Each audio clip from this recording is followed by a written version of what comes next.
सबसे निमन लड़का ई बड़का देवर छौरा ई बड़का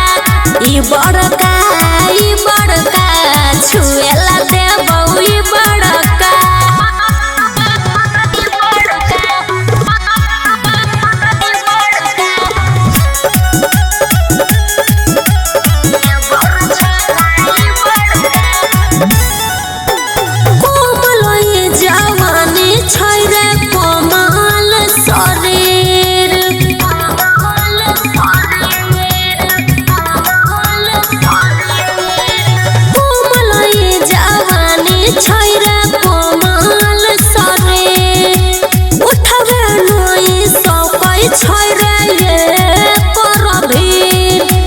जैतन देह तोहर बोल रे तू लगा तनी बोल रे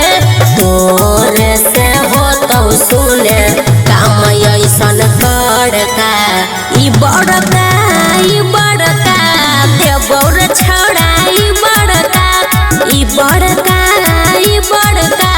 छुएला देबौ ई बड़का।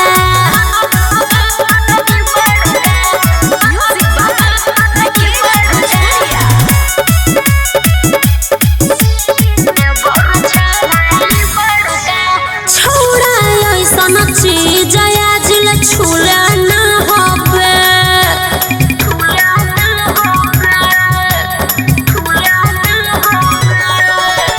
छोड़ा ऐसन चीज आजिल छुला ना होबे हमरा लागैया छोरा मौकाई खोबे बात हमरा ले न मानी रे करनैया नायन कानी रे मन सोना कहै छौ हमरा से क्यों भड़का ई बड़का देवर छौरा ई बड़का